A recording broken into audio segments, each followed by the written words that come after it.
नमस्कार मित्रों,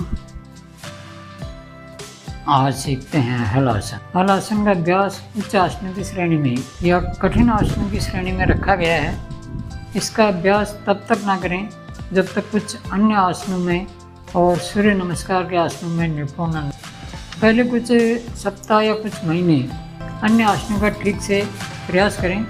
जब उन आसनों में निपुणता आने लगे और शरीर में कोमलता अर्थात लचीलापन आ जाए और सूर्य नमस्कार ठीक प्रकार से होने लग जाए, उसके बाद हलासन का अभ्यास करना शुरू करें। हलासन के अभ्यास के लिए अपने स्थान पर पीठ के बल लेट जाएंगे, दोनों पैरों को मिला लेंगे, हाथों को ज़मीन पर टिकाएंगे।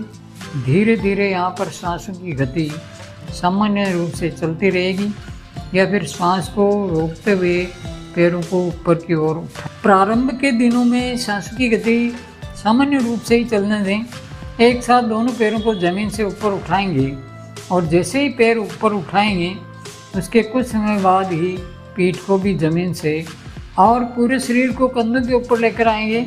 इस प्रकार से पैरों को ऊपर उठाते हुए हाथों पर दबाव बनाते हुए पीठ को भी ज़मीन से ऊपर उठा देंगे और धीरे धीरे पीछे की ओर जाते जाएंगे।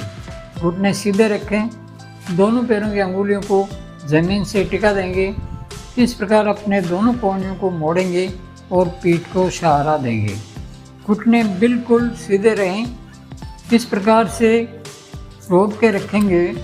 सांसों की गति सामान्य रूप से चलती रहे और अब धीरे धीरे शरीर को वापस लेके आएंगे।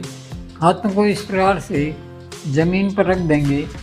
पैरों को धीरे धीरे घुटने, पहले पीठ को ज़मीन पर रखेंगे, उसके बाद पैरों को धीरे धीरे वापस ले आएंगे। शरीर को ढीला छोड़ते जाएंगे। 2 से 3 बार तक इस अभ्यास को किया जा सकता है और प्रत्येक बार में 20 से 25 सेकंड से अभ्यास करते हुए 1 मिनट तक रखा जा सकता है। हलासन से तुरंत पहले सर्वांगासन का अभ्यास करें और हलासन के तुरंत बाद उष्ट्रासन या सुप्त वज्रासन का अभ्यास करें। अभ्यास के दौरान सारा खिंचाव अनुभव करेंगे।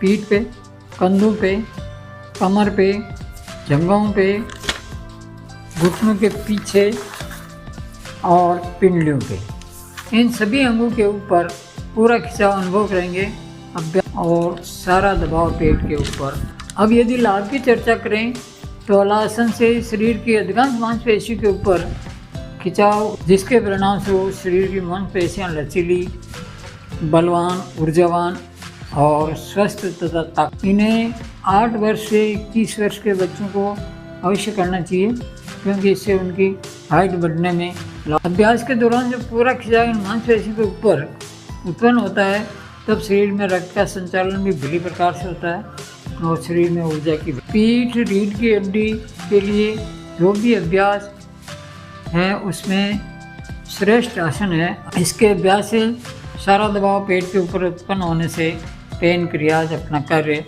सक्रिय होकर ठीक प्रकार से करने लगता है, जिसके परिणाम स्वरूप मधुमेह के रोग लाभ मिलता है। पाचन तंत्र में सुधार होता है।